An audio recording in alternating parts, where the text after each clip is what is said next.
Halo, selamat pagi, selamat hari Sabtu, saudara. Di hari Sabtu tanggal 26 Juli 2025, kami berdua hadir di Sapa Indonesia Akhir Pekan. Saya Muhammad Syahriza. Dan saya Claudia Carla.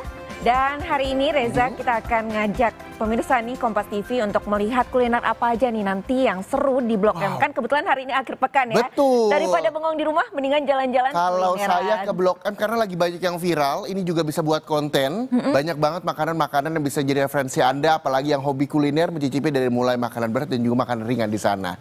Dan selain itu nanti kami juga banyak sekali menghadirkan salah satunya juga Fonis Hasto yang juga kemarin sempat disidangkan begitu 3,5 tahun ya, dan kita berharap bahwa semuanya bisa berjalan lancar. Apakah menunggu langkah-langkah dari PDIP selanjutnya? Ya benar banget, tapi sebelum ke informasi tadi, kita ke informasi pertama dulu ya. Boleh. Reza dan juga saudara, ada 2 rumah di kawasan Ilir Timur 3 Palembang, Sumatera Selatan yang terbakar pada Jumat siang. Diduga api berasal dari korsleting di salah satu rumah.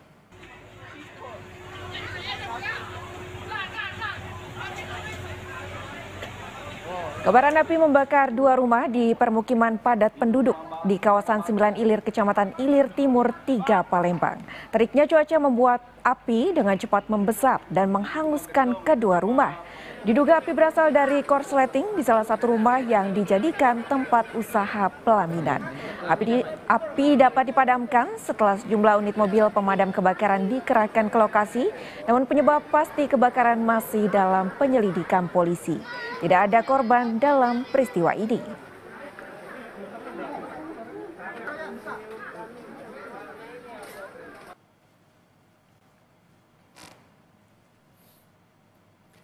Lima orang tewas akibat terjebak dalam kebakaran yang menghanguskan 2 rumah di Jalan Pesanggerahan, Semarang, Jawa Tengah.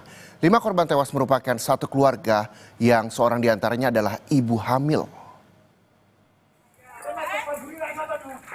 Api diduga berasal dari hubungan pendek arus listrik yang menyambar kendaraan di dalam rumah. Kebakaran terjadi dini hari saat kelima korban sedang tertidur sehingga tak sempat menyelamatkan diri dari kobaran api yang cepat membesar. Api dapat dipadamkan setelah petugas mengerahkan 8 unit mobil pemadam ke lokasi. Polisi tengah menyelidiki penyebab kebakaran. Jam 03.15 sudah berhasil dipadamkan. Kemudian dari tim Inafis Polres dan kami dari Polsek Semarang Timur juga hadir untuk mengidentifikasi dan mengevakuasi jenazah. Korban ada 5 orang yang terjebak di dalam rumah karena tidak bisa keluar. Polisi mengejar seorang pria yang diduga pengedar narkoba di Luwu, Sulawesi Selatan. Barang bukti 50 gram sabu yang ditemukan di sawah disita polisi. Itu dia, begitu. Kibli, kejar, dapat, kejar, dapat. Seorang pria berinisial K lari saat hendak ditangkap polisi di Luwu, Sulawesi Selatan. Ia berlari menembus semak dan sawah dan situasi memanas saat pelaku tak kunjung berhenti hingga polisi melepas tembakan peringatan ke udara. Selain menangkap pelaku dari lokasi kejadian, polisi juga menemukan barang bukti 1 paket sabu seberat lebih dari 50 gram serta 1 unit ponsel yang diduga digunakan untuk transaksi. Hasil pemeriksaan awal, pelaku mengaku mendapatkan sabu itu dari pria berinisial E yang kini masuk dalam daftar pencarian orang atau DPO. Mana temannya nih? Barang, mana temannya? Mana temannya nih barangmu? Mana temannya? Itu dia, begitu. Kita lihat berita lain, saudara. Ini ada seorang nenek yang berusia 67 tahun yang menjadi juru parkir di Surabaya, Jawa Timur, viral karena menarik tarif melebihi aturan. Pemkot Surabaya pun langsung memberikan sanksi kepada nenek tersebut. 5.000. Parkir aku 5.000 sokor. Jaluk biro. 10 ae. 5.000 parkir iki. Inilah momen ketika Sukinah, seorang nenek berusia 67 tahun, menagih tarif parkir sebesar Rp10.000 ke pengemudi mobil yang memarkirkan kendaraannya di Jalan Kalimati, Surabaya, Jawa Timur. Padahal, sesuai aturan Dinas Perhubungan Kota Surabaya, tarif resmi untuk kendaraan roda 4 hanya Rp5.000. Kasus ini kemudian ramai menjadi perbincangan hingga akhirnya Sukinah diperiksa di kantor Dishub Kota Surabaya. Terungkap, Sukinah yang tidak memakai atribut resmi merupakan juru parkir pengganti karena petugas utama sedang sakit. Sukinah pun mengaku bersalah dan meminta maaf. Saya maaf Pak, saya bersalah. Saya minta uang 10.000. Saya maaf, saya kapok, tak ulangan lagi. Akibat kasus ini, unit pelaksana teknis parkir di Sub Kota Surabaya menjatuhkan sanksi tilang kepada Sukinah dan memintanya menandatangani surat pernyataan agar tidak mengulangi perbuatan serupa. Juru parkir mengakui kesalahannya, petugas menindaklanjuti dengan tindak tilang jukir dan menegur jukir untuk selalu menggunakan atribut resmi dan menarik retribusi sesuai tarif parkir yang berlaku. Pemkot Surabaya mengimbau masyarakat untuk terus melaporkan segala bentuk pungutan liar, terutama yang tidak sesuai dengan tarif resmi di lapangan. Tim Liputan, Kompas TV. Sersan Mayor Tengku Dian Anugrah, personel Provos Kodam 1 Bukit Barisan ditetapkan sebagai tersangka pembunuhan istrinya. Motif pelaku diduga masalah ekonomi.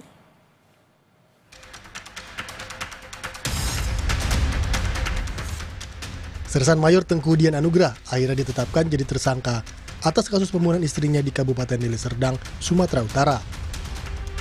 Sebelumnya Sermadian ditangkap tim gabungan dari TNI saat hendak kabur di Bandara Kuala Namu pada Rabu siang. Kepala Penerangan Kodam 1 Bukit Barisan, Kolonel Asrul Harahap menyebut dugaan awal motif pembunuhan karena faktor ekonomi. Saat ini kan masih dalam pendalaman Pomdam dalam pemeriksaan, tapi motif awal yang sudah kita terima adalah permasalahan ekonomi. Ya, untuk statusnya sendiri saat ini seperti apa? Status saat ini tadi sudah saya konfirmasi dengan Pomdam, sudah dijadikan sebagai tersangka. Pak, info yang beredar apa, Pak? Nah, ini tadi saya konfirmasi di pasalnya, nanti kita sampaikan selanjutnya ya. Penangkapan Sermadian hanya berselang beberapa jam setelah istrinya, Astri Gustina Yolanda, ditemukan tewas di kediamannya. Korban ditemukan oleh warga dengan kondisi berlumuran darah. Korban sempat dibawa ke rumah sakit namun nyawanya tak tertolong. Dugaannya yang membunuh suaminya, Bu ya? Ya seperti itu, karena memang nggak ada orang lain yang di situ. Oh, di dalam rumah itu ada siapa aja pengetahuan Ibu? Cuma Dian sama mamanya sama anaknya TK itu tadi. Oh, sempat jumpa sama Dian juga nggak, Bu? Saya jumpa, saya marahi lagi, saya marahi si Dian ini tadi. Pelaku yang berdinas di detasemen Markas Kodam 1 Bukit Barisan kini berada di ruang tahanan polisi militer dan masih dalam pemeriksaan intensif. Tim Liputan, Kompas TV. Kita lihat berita lain, Saudara. Uji laboratorium forensik atas kematian diplomat Kemenlu Arya Daru Pangayunan telah selesai. Saat ini polisi masih melakukan sinkronisasi dan pendalaman alat bukti. Hasil uji laboratorium forensik kasus kematian diplomat Kemlu Arya Daru sudah dikantongi polisi. Namun belum bisa disampaikan hasilnya karena masih dalam tahap sinkronisasi dengan alat bukti lain. Polisi bilang sinkronisasi diperlukan untuk mengungkap fakta sebenarnya. Tadi dari penyelidik untuk hasil lapor sudah keluar, nanti akan disampaikan pada rekan-rekan pada rilis. Sekarang masih dalam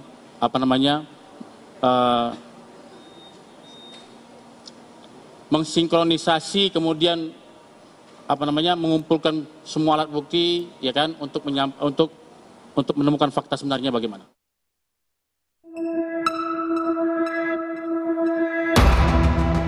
Memasuki 2 pekan kasus kematian diplomat muda Arya Daru Pangayunan yang tewas terlakban di kamar indekos belum juga terungkap. Salah satu yang disorot kini adalah keberadaan Arya Daru di rooftop kantor Kemenlu.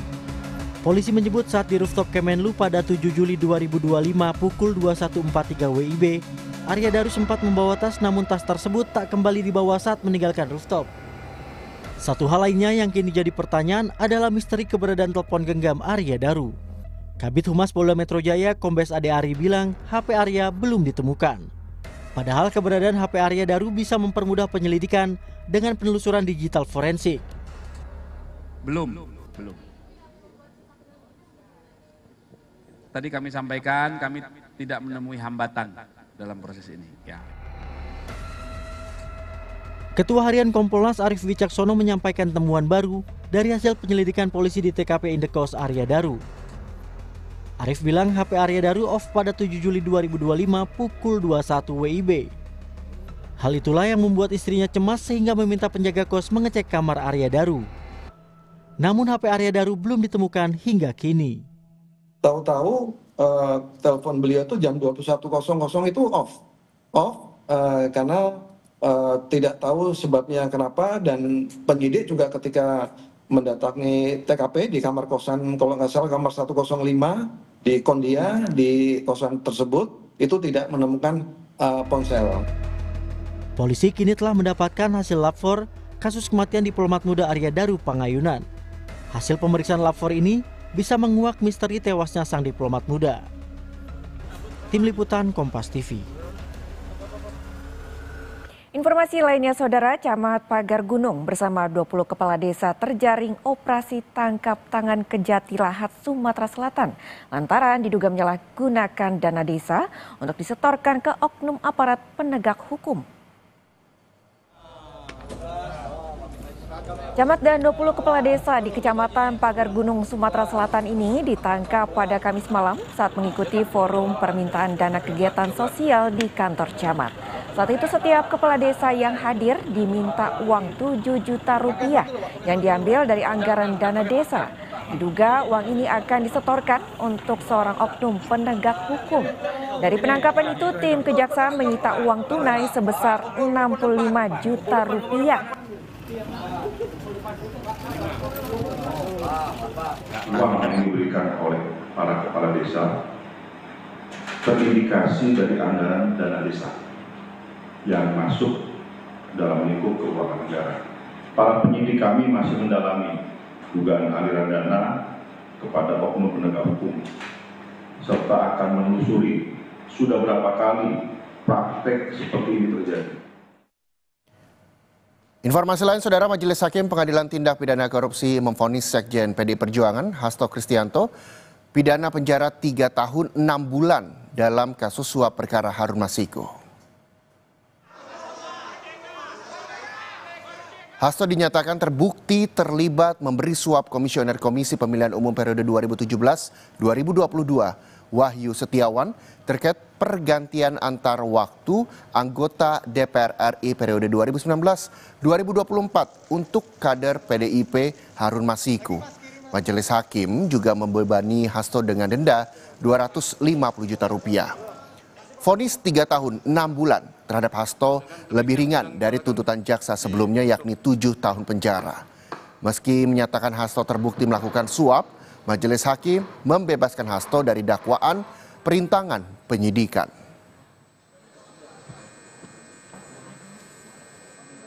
Mengadili 1. Menyatakan terdakwa Hasto Kristianto tidak terbukti secara sah dan menyatakan bersalah melakukan tindak pidana sebagaimana dalam dakwaan ke-1, dan oleh karena itu membebaskan terdakwa dari dakwaan ke-1 tersebut. 2. Menyatakan terdakwa Hasto Kristianto terbukti secara sah dan menyatakan bersalah melakukan tindak pidana turut serta melakukan tindak pidana korupsi berupa pemberian suap secara bersama-sama dan berlanjut sebagaimana dalam dakwaan kedua alternatif pertama. Menjatuhkan pidana kepada terdakwa Hasto Kristianto dengan pidana penjara selama 3 tahun dan 6 bulan dengan pidana denda sebesar 250 juta dengan ketentuan apabila denda tidak dibayar diganti dengan pidana kurungan selama 3 bulan. Pasca putusan Sekjen PDI Perjuangan Hasto Kristianto melihat putusan Majelis Hakim sebagai ketidakadilan. Ia dan tim penasihat hukumnya akan mempelajari putusan tersebut untuk menentukan langkah selanjutnya. Karena itulah terhadap putusan tadi, ya saya terima dalam konteks bahwa ini adalah ketidakadilan. Bahwa tema menggugat keadilan itu akan selalu relevan, apalagi ini berkaitan juga dengan agenda konsolidasi partai. Sejak awal dikatakan bahwa ada yang mau mengganggu Kongres PDI Perjuangan, sehingga tentu saja kami harus mempertimbangkan secara jernih setelah kami menerima putusannya. Kemudian kami akan mempertimbangkan dengan cara yang seksama dan kemudian dengan fakta-fakta hukum untuk terus berjuang di dalam menggugat keadilan itu. Usai jeda, Saudara, Sapa Indonesia Akhir Pekan masih akan kembali dengan informasi soal kemacetan panjang yang terjadi di Pelabuhan Ketapang, Banyuwangi, Jawa Timur setelah Pengurangan jumlah kapal penyeberangan diberlakukan pasca tenggelamnya KMP Tunu Pratama Jaya di Selat Bali.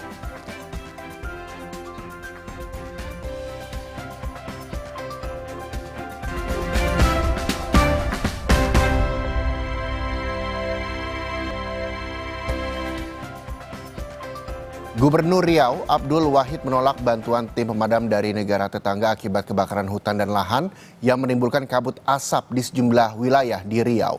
Ia yakin mampu mengatasi karhutla tanpa bantuan negara tetangga. Gubernur Riau bilang upaya pemadaman sampai saat ini masih terus dilakukan oleh tim Satgas Gabungan Manggala Agni meski terkendala cuaca. Ia yakin bisa mengatasi kondisi karhutla dengan personil yang sudah ada.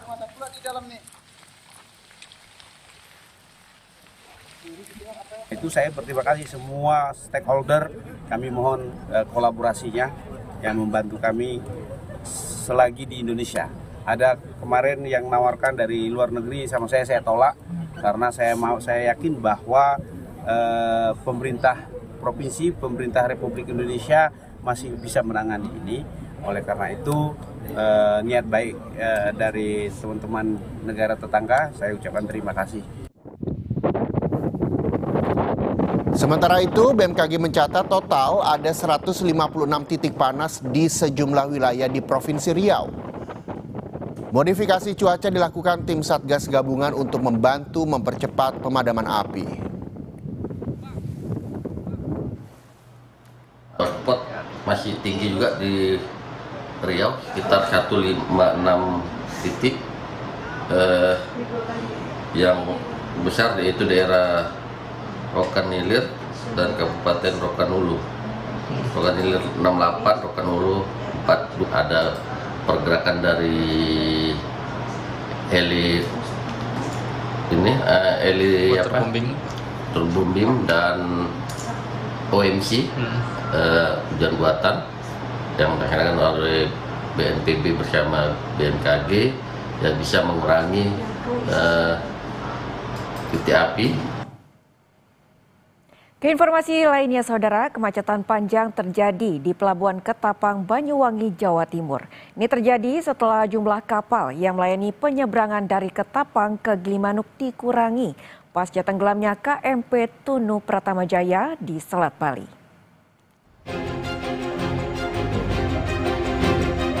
Rata-rata, truk tronton harus menunggu lama sebelum diizinkan naik kapal. Truk dengan muatan di atas 35 ton wajib naik kapal jenis LCM. Namun, dari 9 kapal yang biasanya beroperasi, hingga Jumat sore, hanya 6 kapal yang diizinkan berlayar. Berbeda dengan truk di bawah 35 ton atau kendaraan pribadi yang bisa langsung menyeberang tanpa menunggu lama melalui dermaga Pelabuhan Ketapang. Pihak pelabuhan bilang akan ada penambahan armada kapal LCM dalam waktu dekat untuk mengurai antrean dan memulihkan lalu lintas penyeberangan Jawa-Bali seperti sedia kala. Situasi ini diperkirakan akan terus berlanjut hingga semua armada dinyatakan layak berlayar kembali. Sebetulnya ini harus diangkut oleh kapal-kapal LCT melalui dermaga LCM yang normalnya setiap harinya harus minimumnya adalah 9 kapal. Saat ini hanya beroperasi 6 kapal. Kondisi kapal yang beroperasi saat ini, kemudian juga dengan adanya pembatasan yang sudah mungkin teman-teman ketahui dibuat untuk meningkatkan keselamatan, satu kapal itu rata-rata hanya diizinkan untuk mengangkut 6-8 kendaraan tronton. Salah satu yang paling terdampak adalah truk logistik yang akan menyeberang ke Bali. Waktu tunggu pengiriman logistik bisa mencapai 2 hari. Dari 26 kapal yang beroperasi di Pelabuhan Ketapang, hanya 6 unit kapal LCM dan 1 kapal bantuan yang dapat mengangkut truk Sumbu 3. 2 hari lah, 2 hari. Sudah 2 hari ya Pak ya? Kenapa kok sampai lama seperti ini Pak? Ya ini kayak gini, kalau tronton kan kayak gini, nggak kayak engkelan Pak. Kalau engkelan kan diutamakan. Targetnya kan hari ini udah di Denpasar. Udah harus bongkar. Nanti sore udah kembali. Kan sekarang belum, jadi menambah apa ya, pengeluaran lah intinya bagi supir mah. Kemacetan panjang ini diperkirakan akan terus terjadi selama lonjakan jumlah truk yang akan menyeberang belum dibarengi dengan penambahan jumlah kapal yang beroperasi. Tim Liputan, Kompas TV.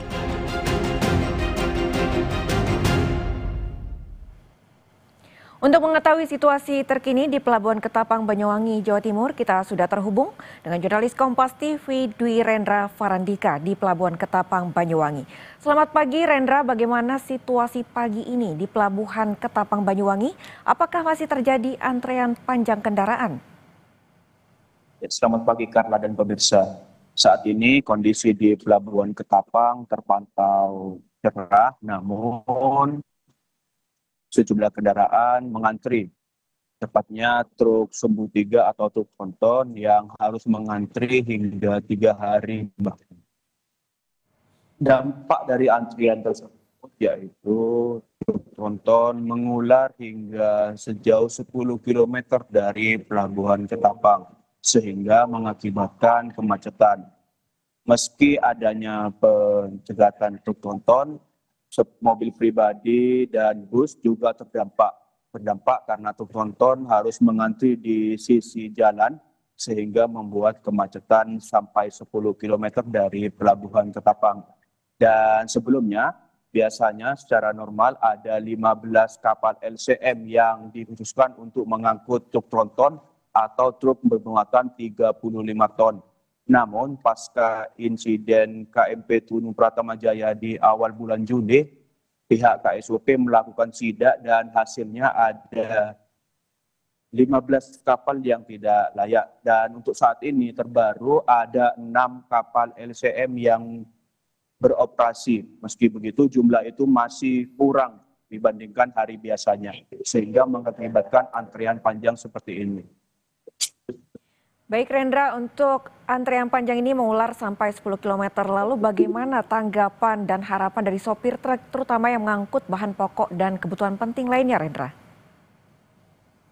Ya, sejumlah bahan pokok yang diangkut oleh truk kontainer lainnya, para sopir mengaku resah dengan kejadian ini sebab mereka harus menunggu waktu yang cukup lama. Bahkan di hari ini supir truk yang masuk ke area pelabuhan, mereka sebelumnya telah mengantri selama 3 hari. Itu pun berakibat kepada telatnya pengiriman logistik Jawa Bali. Dan tak hanya itu, mereka juga merasa dirugikan oleh biaya kehidupan dan BBM yang menunggu di Banyuwangi ini. Untuk mengetahui lebih jelas, saat saya sudah melakukan wawancara kepada salah satu sopir truk logistik bermuatan farmasi. Ini dia cuplikannya. Kita barang-barang farmasi yang dibutuhkan orang Bali, menyangkut nyawa banyak orang. Kalau andai kata farmasi nggak bisa nyampe ke lokasi, apa nggak nyawa melayang orang Bali itu nggak melayang gara-gara kita terhambat. Ini ulahnya siapa? Sudah berapa hari di sini? Udah 3 hari. 3 hari dari mulai Rebu, Kamis, Jumat, Sabtu. Berarti ya 4 hari lah. 3 hari. Ini kapan berangkat ini? Belum tahu masih? Belum tahu ini. Ini aja kita belum tahu kapan diberangkatkan, juga dibatasin. Nggak tahu. Satu kapal bisa 2 mobil kayak begini. Itu coba bayangin. Tolonglah pemerintah pusat. Ya. Usahakan bagaimana untuk angkutan massal ini jangan dipersulit untuk kita ini yang membutuhkan gitu loh. Jadi dipermudah gitu loh, jangan dipersulit karena kita ini barang-barang vital yang kita bawa ini. Untuk saat ini, pihak ASDP Pelabuhan Ketapang telah melakukan perbantuan kapal. Sebelumnya ada KMP Proling 7 yang diperbantukan untuk mengangkut truk dari Jawa ke Bali, dan hari ini diagendakan ada KMP Gading Nusantara. Kapal ini sebelumnya jurusan dari Padang Bayi Lembar yang diperbantukan untuk mengangkut truk tronton dari Jawa ke Bali dengan sistem bongkar muat, di mana hanya melakukan bongkar muat dan menuju ke Bali. Tujuannya untuk memperlancar kondisi arus lalu lintas yang saat ini telah mengekor hingga 10 km ke depan. Meski begitu, kapal KMP Gading Nusantara terpantau masih belum berada di Pelabuhan Ketapang dan sedang melakukan perjalanan dari Surabaya. Begitu, Pak. Baik Rendra, terima kasih atas laporan Anda. Antrean panjang masih terjadi di Pelabuhan Ketapang akibat baru beroperasinya 6 kapal untuk kapal yang diperuntukkan mengangkut truk tronton. Untuk saat ini nantinya akan ada kapal bantuan untuk membantu lalu lintas perlintasan dari Ketapang menuju Gilimanuk. Terima kasih jurnalis Kompas TV Dwi Rendra Farandika melaporkan langsung dari Pelabuhan Ketapang, Banyuwangi, Jawa Timur. Dan saudara, usai jeda, Sapa Indonesia Akhir Pekan masih akan kembali dengan sejumlah berita untuk Anda. Salah satunya soal Presiden Prabowo Subianto yang membuka suara soal polemik transfer data pribadi ke Amerika Serikat yang disebut menjadi salah satu poin kesepakatan pemangkasan tarif Amerika Serikat untuk Indonesia.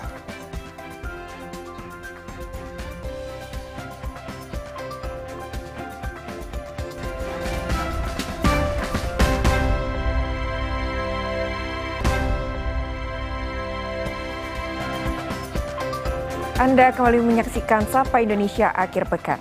Saudara, Presiden Prabowo Subianto buka suara soal polemik transfer data pribadi ke Amerika Serikat yang disebut menjadi salah satu poin kesepakatan pemangkasan tarif Amerika Serikat untuk Indonesia.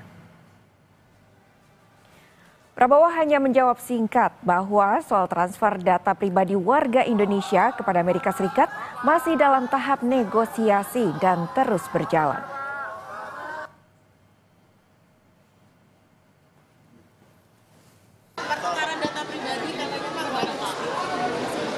Apa itu? Ya nanti itu sedang di negosiasi masih jalan terus. Ya. Hah? Tadi singgungnya hari lahir PKB, Pak. Kan sudah tadi pidato saya. Yuk dengar, oke? Yuk. Ketua DPR RI Puan Maharani menanggapi soal transfer data pribadi yang disebut menjadi salah satu poin dalam kesepakatan dagang antara Indonesia dan Amerika Serikat. Ketua DPR Puan Maharani mengingatkan pemerintah untuk menjaga dan melindungi data pribadi masyarakat dalam kerjasamanya dengan Amerika Serikat. Puan menyebut Indonesia sudah memiliki Undang-Undang Perlindungan Data Pribadi atau UU PDP. Ia juga menambahkan, pemerintah harus menjelaskan soal hal tersebut.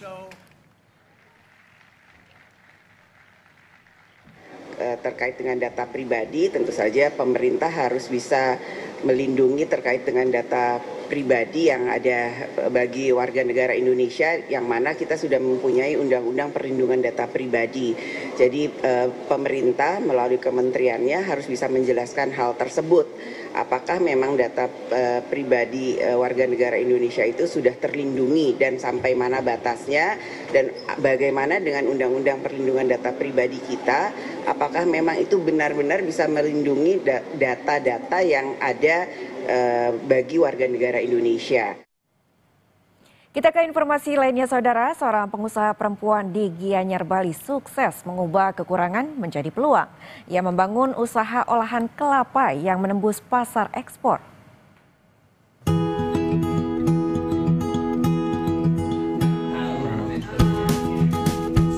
Ditinggal ayah sejak usia 1 tahun, Komang Yati hidup dalam keterbatasan. Sejak SD, dia harus bekerja untuk biaya makan dan sekolah.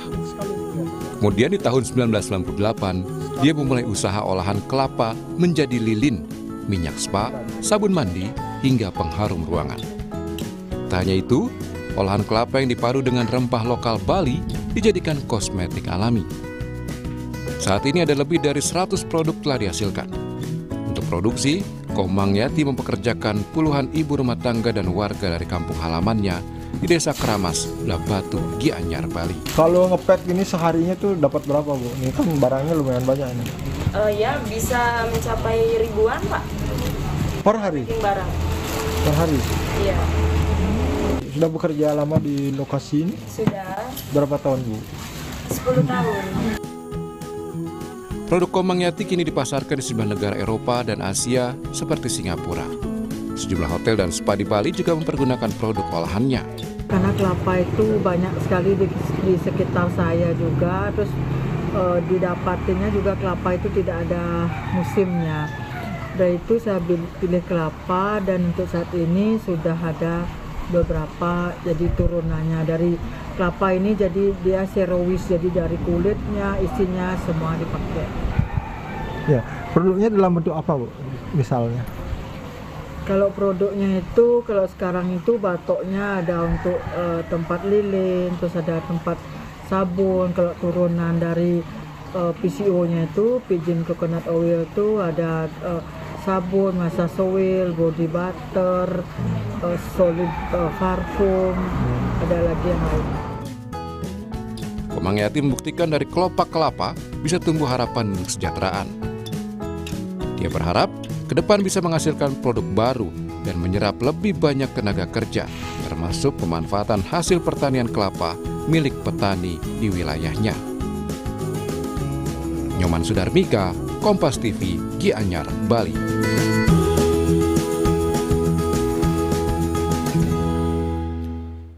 Yang juga jadi sorotan, saudara, sudah bertahun-tahun siswa di sebuah sekolah dasar negeri di Kabupaten Blora, Jawa Tengah belajar di gedung sekolah yang rusak.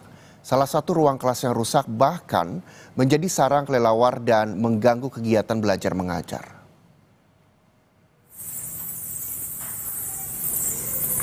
Ruang kelas di Sekolah Dasar Negeri 1 Karangjati di Kabupaten Blora, Jawa Tengah ini sudah bertahun-tahun dibiarkan rusak tanpa perbaikan dan pelan-pelan dikuasai kelelawar.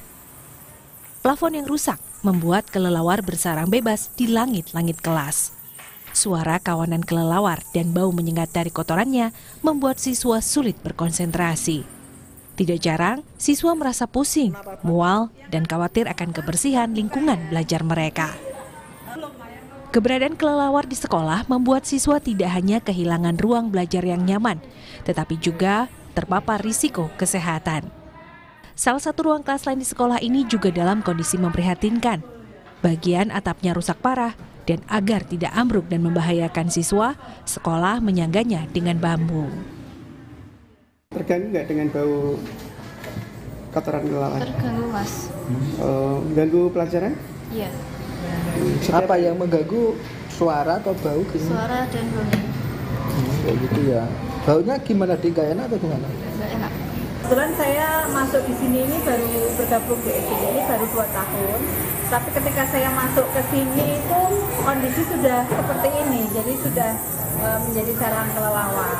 Nah ini kebetulan ruangan ini memang dulunya itu dipakai untuk tempat gamelan ya, tapi karena kondisinya yang rusak, akhirnya tidak dipakai lagi. Sekolah sudah berkali-kali mengajukan permohonan perbaikan gedung, namun sejauh ini belum ada bantuan yang turun. Siswa dan guru berharap agar sekolah mereka tidak lagi menjadi rumah bagi kelelawar, melainkan tempat belajar yang aman dan sehat. Mega Nanda, Kompas TV, Blora, Jawa Tengah.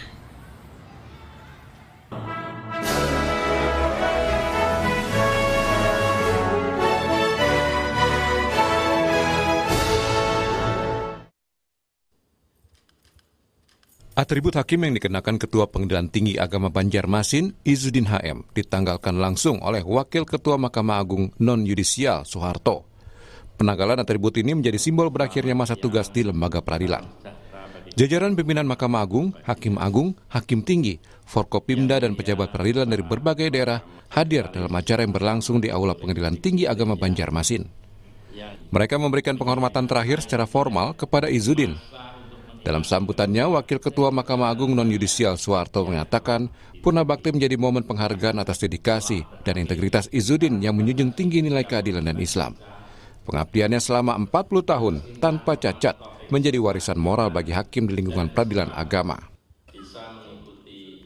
Beliau telah berhasil melewati etapa panjang perjalanan karir hakim dan menutup masa penugasan dengan bersih, tanpa sekalipun meninggalkan cacat, celah, atau noda hitam.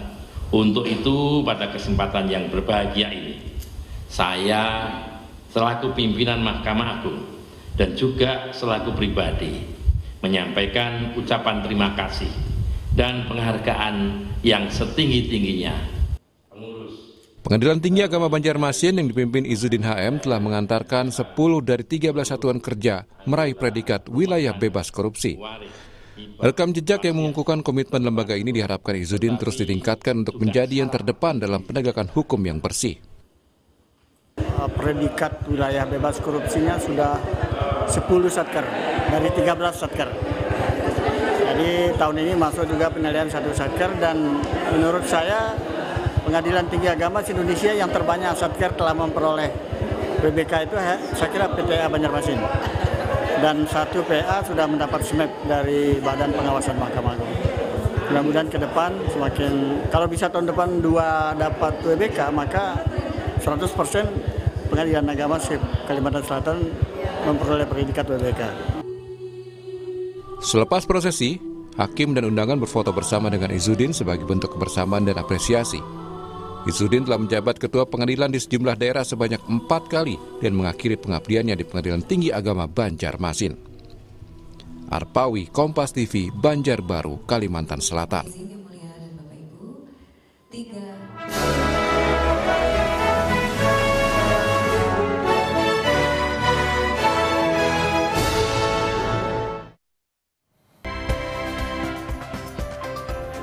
Terapi stem cell bisa menjadi salah satu solusi dan jawaban bagi banyak orang yang membutuhkan pemulihan dari ragam penyakit seperti talasemia, perbaikan jaringan gigi, leukemia, dan penyakit degeneratif lainnya. Namun, mahalnya biaya stem cell juga menjadi pertanyaan publik. Simak penjelasan Presidir PT Bipharma Adiluhung Kalbe Regenik, Dr. Sandi Klintang Embiomed. Menurut saya pabrik stem cell yang terbaik ya adalah ciptaan Tuhan. Di mana pabriknya itu? saya tahu nggak? Oh tidak. Ada di rahim ibu. Oh rahim ibu. Ya, jadi kita sebenarnya pabrik stem cell buatan manusia itu memimikri atau meniru pabrik yang ada di rahim ibu. Kenapa? Karena itulah stem cell sejati. Ada 3 hal menurut saya yang membuat stem cell yang ada di dalam tubuh kita ini rusak.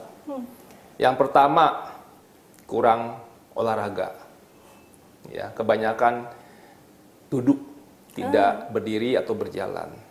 Yang kedua adalah pola makan yang tidak baik. Ya, banyak makanan-makanan junk food. Ya, dan yang ketiga yang paling parah dan paling merusak adalah pikiran negatif atau stres. Berarti di dunia kecantikan ini punya pengaruh yang besar juga, Dok? Justru stem cell itu banyak berkembang di dunia kecantikan, apalagi saat-saat ini ya. Untuk apa? Misalnya kasus kebotakan atau kerutan wajah dan sebagainya. Jadi kenapa seperti itu? Karena stem cell ini bisa men-trigger atau menstimulasi kolagen. Nah, kita tahu bahwa kerutan itu muncul karena kolagen yang sudah makin menurun, karena jaringan-jaringan yang membentuk kolagennya juga rusak semua. Nah, dengan terapi stem cell ini bisa membantu kembali lagi merejuvenate atau meremajakan jaringan-jaringan tersebut sehingga memproduksi kolagen-kolagen baru. Tentunya ini semua masih dalam tahap penelitian. Kita kembali ke harga yang mahal tadi, Dok. Menurut dokter, apa sih yang bisa dilakukan pemerintah agar terapi stem cell ini bisa menyentuh ke masyarakat luas? Nah, ini pertanyaan yang sangat bagus tentang harga. Karena kita ingin memang asas keadilan. Setiap terapi atau pengobatan itu harusnya bisa menyentuh seluruh rakyat dan masyarakat Indonesia. Betul. Nah, oleh karena itu, salah satu yang tadi saya sampaikan adalah faktor bahan baku daripada stem cell. Bahan baku daripada pengembangbiakan stem cell ini kita masih import dari luar, yaitu dari Amerika, dari Eropa. Ya. Nah, tentunya semua bahan baku ini masuknya ke Singapura, dan dari Singapura barulah disebar ke negara-negara tetangga, termasuk Indonesia. Nah, inilah yang membuat rantai distribusinya sangat panjang, yang membuat harga jadi lebih tinggi atau mahal. Pesan dokter untuk masyarakat awam yang seperti tadi tertarik untuk stem cell agar tidak mudah tertipu dan bisa apa saja yang harus diperhatikan oleh masyarakat awam sebelum menjalani terapi stem cell, Dok, dan juga harapannya. Ya, kembali lagi untuk masyarakat awam, tentunya mereka yang punya sosial ekonomi yang tinggi, untuk menggunakan stem cell jangan menjadi influencer juga pada teman-temannya, mengajak teman-temannya untuk berstem cell ria ke luar negeri, ya. Karena di Indonesia sudah ada stem cell-nya dan sudah mendapatkan sertifikasi dari Badan POM sehingga stem cell yang aman. Dan kemudian yang kedua adalah gunakanlah stem cell dalam negeri dan menjadikan stem cell menjadi tuan rumah di negeri sendiri. Ya, tentunya sudah banyak rumah sakit yang capable ataupun kompeten dalam menjalankan terapi stem cell ini. Khususnya di Indonesia sudah resmi menjadi standar layanan di bidang ortopedi dan traumatologi. Bahkan saya melihat beberapa asuransi swasta sudah mulai bisa mengcover pengobatan stem cell ini karena sudah menjadi standar layanan. Ya, semoga kedepannya di Indonesia stem cell makin berkembang dan bisa Indonesia menjadi dikenal di masyarakat global, tidak ketinggalan terapi yang inovatif ini, termasuk juga dalam penelitian-penelitiannya. Ya. Oke dok, terima kasih banyak dok. Kita belajar banyak soal stem cell hari ini. Semoga informasi ini juga bermanfaat untuk masyarakat luas dan juga untuk sahabat Kompas TV. Terima kasih Dr. Sandi sudah bersedia berbincang-bincang bersama kita di Kompas TV. Terima kasih.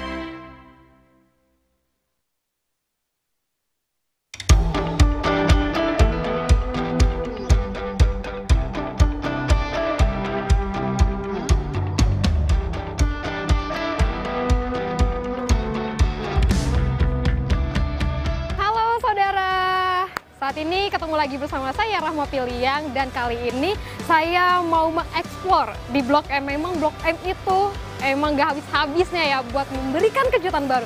Dan sekarang saya ada di Gramedia Jalma. Katanya ini ada yang baru di Gramedia Jalma. Tapi apa yang baru ya? Yuk kita lihat.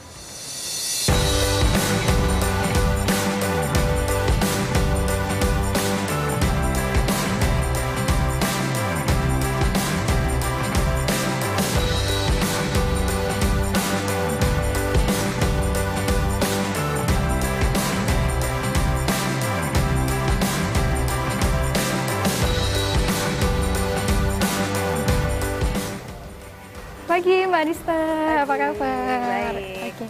Sahabat Kompas TV, saat ini saya sudah bersama dengan Business Development Gramedia, Mbak Adista, dan kita akan tanya-tanya seputar Gramedia Jalma. Mbak, mungkin bisa dijelasin kali ya Mbak ya, kan ini udah baru ya di Blok M ini. Biasanya itu saya lihat tahun lalu atau beberapa bulan yang lalu ini masih old school gitu, tapi sekarang udah bagus banget. Konsep yang dipakai sama Gramedia Jalma ini seperti apa sih Mbak? Oke, jadi basically ketika kita mau merevitalisasi Gramedia Melawai, itu kita memikirkan dari segi ekosistemnya, which is daerah Blok M sendiri gitu. Makanya dari segi desain arsitektur itu kita memikirkan apa sih yang selama ini menjadi pain point atau missing link, sehingga rasanya tuh Gramedia jauh dari para pengunjungnya gitu. Makanya sebenarnya dari segi konsep kita buat senyaman mungkin sehingga Gramedia Jalma ini bisa menjadi sebuah third space di mana orang itu bisa menemukan titik di mana dia bisa berdiskusi, dia bisa bertemu dengan orang-orang baru dan juga orang-orang terdekatnya gitu.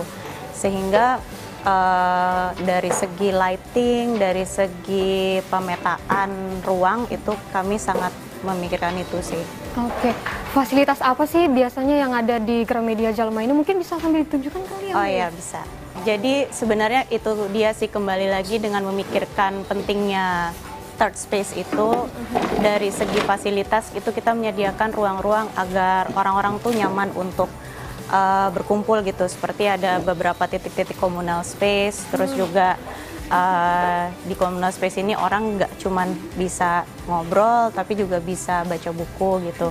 Nah sebenarnya dari ruang-ruang pun kita juga intentionally diperuntukkan sebagai reading pod supaya orang itu lebih nyaman untuk menyelami buku-buku yang dia baca gitu. Jadi sepertinya contoh di sebelah sini itu ada reading pods, terus juga melihat bahwa Blok M itu kan kawasan yang sangat multigenerasi ya.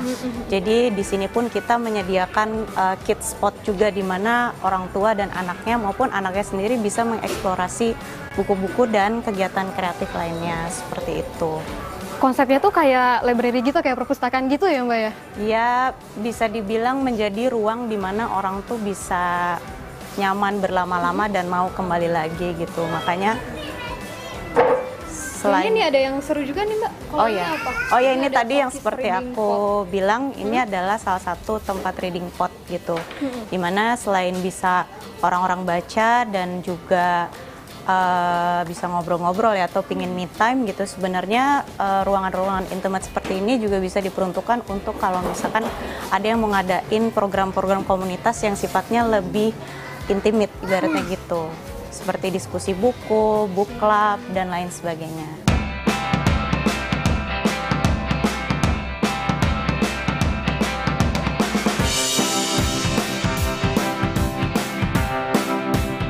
Nambah fasilitas lain yang ada di Gramedia Jalma ini apa aja ya Mbak? Oke, kita jalan-jalan kali ya?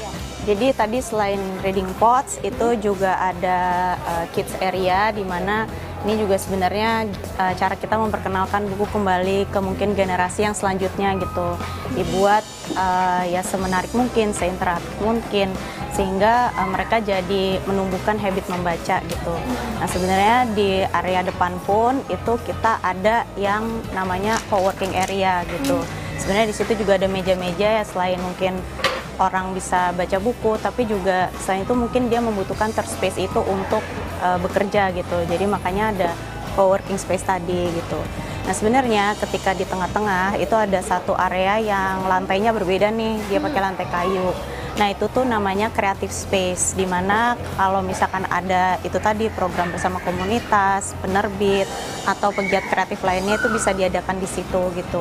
Karena sebenarnya Jalma ini juga menjadi ruang di mana kreativitas itu bisa bertumbuh, baik itu dari industri musik, dari industri film, maupun industri art dan yang lain sebagainya, seperti itu. Tadi kan kita sebut nih Gramedia Jalma. Sebenarnya asal-usul dari nama Jalma itu sih apa ya Mbak ya? Dan artinya apa itu Mbak? Oke, jadi Jalma itu sebenarnya diambil dari bahasa Sanskrit yang artinya adalah manusia. Jadi Gramedia Jalma itu ingin menumbuhkan apa ya, rasa kemanusiaan itu lagi gitu, dimana kita memanusiakan siapapun yang hadir ke sini, terus dia juga bisa nyaman berada di sini gitu, apapun keadaannya dia gitu, dan pastinya ya ruang Jalma itu dipenuhi oleh karya-karya manusia, seperti itu sih. Nah kalau tadi saya sempat lihat itu ada kafe juga. Itu apakah bagian dari Gramedia Jalma juga nggak sih Mbak? Iya betul, jadi Gramedia Jalma ini kita juga merasa salah satu mungkin kontributor yang mengindikasikan dia sebuah third space adalah menggabungkan buku dan kopi gitu. Dalam Gramedia Jalma itu kita berkolaborasi, berpartner dengan Kopi Alo, di mana sebenarnya ya itu bagian dari kita juga membangun rasa komunitas dan rasa pertemuan itu sih gitu, karena kan ya di cafe dan coffee shop itu kan juga sebuah titik bertemu gitu, dimana mungkin kopi itu bukan hanya minuman tapi dia juga pemantik percakapan. Jadi dengan visi yang sama makanya kita berkolaborasi dengan Kopi Alo. Nah itu sahabat Kompas TV, apa saja fasilitas yang ada di Gramedia Jalma, tapi kayaknya saya mau mencoba mengeksplor lagi di sini gitu. Tapi tidak hanya berhenti di Gramedia Jalma, saya juga akan mencoba hal lain yang ada di Blok M. Tetaplah di Sapa Indonesia Pagi akhir pekan. Wah, ternyata transformasi Gramedia Jalma jadi bikin seru dan nyaman banget ya sekarang. Saya sampai betah banget Sobat Kompas baca buku di sini. Interiornya yang artsy dan fresh buat suasananya seperti lagi di bookstore luar negeri nih. Buku yang disajikan juga banyak yang bisa untuk dibaca. Eits, gak hanya baca buku aja. Kalian di sini juga bisa mencari inspirasi kreatif bersama teman-teman atau komunitas loh. Karena banyak spot duduknya juga ya pastinya. Ibu namanya siapa Bu? Dari mana Ibu? Aku Karen, tinggalnya di Depok. Si Dede namanya siapa? Nah Ibu ke Gramedia Jalma ini pertama kali apa udah pernah Bu? Baru pertama kali. Gimana nih melihat Gramedia yang dulu Gramedia Blok M yang sekarang udah berubah nih jadi Gramedia Jalma yang banyak fasilitasnya ini? Alhamdulillah bagus banget ya dengan fasilitas di sana. Aku juga biasanya kan yang di Salemba juga ada ya Gramedianya ya. Nah, dengan banyak perubahan jadi lebih menarik untuk anak-anak muda sekarang lebih banyak mengenal buku, karena kan untuk zaman sekarang anak-anak lebih ke media sosial dengan gadget HP ya. Jadi dengan ini jadi lebih cozy, lebih nyaman, jadi untuk membaca dan mengenali wawasan banyak banget kalau aku bilang sih. Tadi udah ke mana aja nih Bu? Udah keliling ke Gramedia? Aku baru dari depan sampai setengah aja nih, yang belakang belum aku muterin. Terus di sini nyoba ini kan reading pot ya? Si Daisyanya suka nih apa gimana nih di sini? Oh, alhamdulillah suka deh. Suka. Berarti emang cocok banget ya buat anak-anak gitu ya. Berarti Daisyanya emang suka baca buku? Suka. Ini tadi udah dapat banyak buku nih. Udah beli? Udah ambil berapa? 4 atau 5 nih kayaknya udah banyak. Terima kasih Bu Karen. Terima kasih Daisy.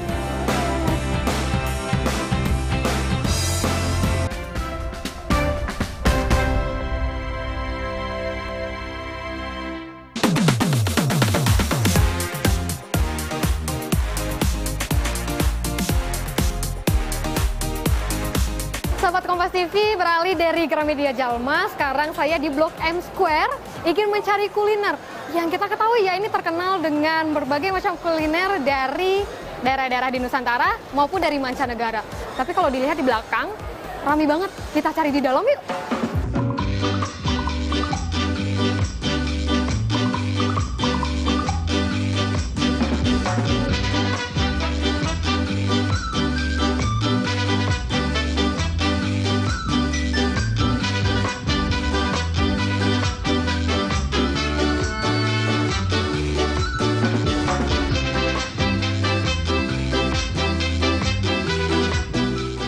Sahabat Kompas TV, saat ini saya udah berada di Pujasera Blok M Square. Hari ini nih, saya gak hanya buat cari makanan apa ya, atau yang viral-viral gitu, tapi mau men-challenge. Jadi saya buat jajan, tapi seharga 100.000, maksimal cuma dapat 100.000 gitu. Tapi dapat berapa makanan? Apakah dapat semuanya dari main course, appetizer, sama dessertnya? Atau cuma dapat 2 aja, atau 3? Jadi kita coba yuk!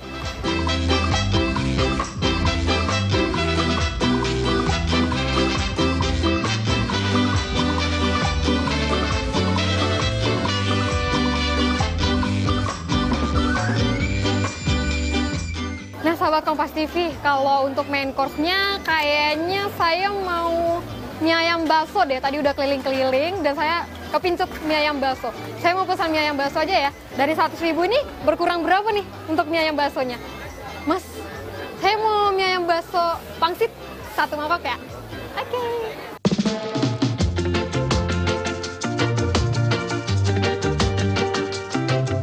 Nah, saya udah pesan main course, ini mie ayam bakso, tapi saya mau coba cari yang lain. Appetizer kali ya? Kita coba ke sana yuk. Sahabat Kompas TV, kayaknya saya mau pesan cireng aja deh ya. Jadi appetizernya, kayaknya saya mau pesan cireng ayam pedas 1, cireng keju pedasnya 1, cireng kejunya deh 1. Jadi 3 ya? Sama keju biasa ya? Ya. Ada lagi? Deh, itu aja. Oke. Kiri sama cash? Kita cash aja. Tunggu ya Kak, 5 menit. Oke, ditunggu.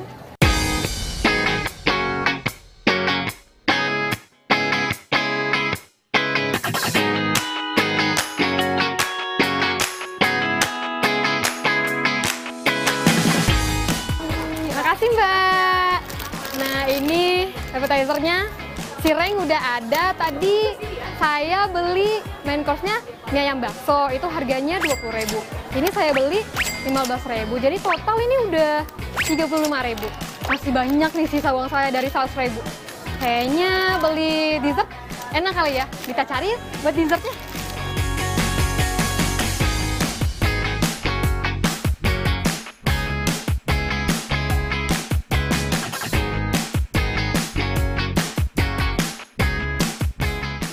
Buat dessertnya aku kayak pengen ini deh, es durian runtuh. Banyak sih menu-menunya ya, tapi kayaknya mau pesen yang durian runtuh barbar yang harganya 35.000. Kita pesen yuk. Nah, saya mau pesan, saya mau yang durian runtuh barbarnya 1 ya. takeaway aja. Oke.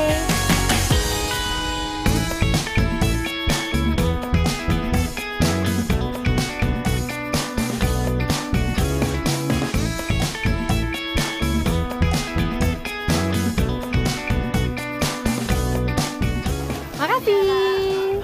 Nah, sahabat Kompas TV, ini saya udah ada appetizer-nya. Tadi juga sudah mesen mie ayam bakso, sekarang ini udah ada dessertnya. Kayaknya kurang ya kalau nggak beli minuman. Tadi udah berapa nih? Kayaknya uang saya tuh 30.000. Kita cari minumannya. Mbak, saya mau pesen es jeruk murninya yang non gula 1 ya? Non gula, jeruk murni. Oke. Cash. 28.000. Oke.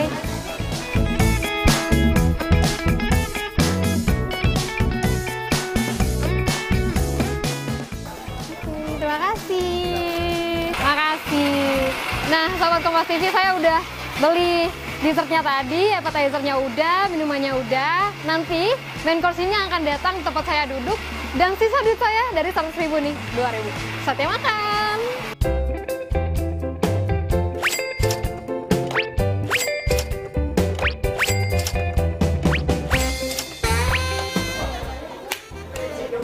Nah, sahabat Kompas TV, ini saya tadi men-challenge 100.000 buat beli makanan di Pujasera Blok M Square. Nah, saya dapat apa tadi?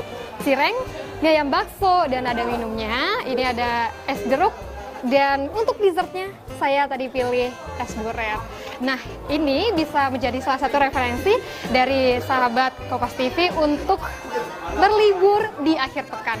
Saya mau mencoba makanan yang sudah saya beli dulu ya.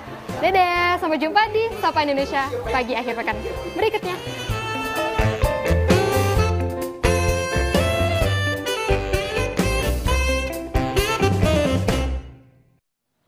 Duh, nikmat banget ya Rahma ya. Benar, jajan Blok M, betul, makan makanan yang enak banget tadi, terus juga minuman yang segar.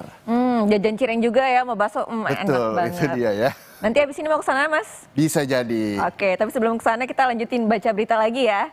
Ini ada informasi lainnya, saudara. Ketegangan yang kian meningkat antara Thailand dan Kamboja memicu evakuasi massal warga di wilayah perbatasan Thailand. Serangan artileri Kamboja merusak sebuah tempat pengisian bahan bakar SPBU di Provinsi Sisaket. Warga Thailand mulai berkemas dan meninggalkan wilayah perbatasan untuk mengevakuasi diri. Otoritas Thailand menyebut serangan Kamboja menewaskan seorang tentara Thailand dan 13 warga sipil, serta melukai 14 tentara dan 32 warga lainnya. Thailand kemudian membalasnya dengan melancarkan serangan udara. ก็ทั้งวันตั้งแต่เช้าจนเย็นค่ะวันนี้ก็ได้ยินช่วงเช้าก็เพิ่งมาเงียบช่วงนี้ค่ะแล้วก็มีคนวิ่งอพยพมากันเต็มแถวเลยอย่างนี้นะคะเยอะมากวันนี้ค่ะกลัวเหมือนกันรีบเก็บของจะไปกับเขาเหมือนกันแต่ไม่รู้จะไปตรงไหนค่ะก็จะไปบ้านญาติที่อยู่ไกลๆ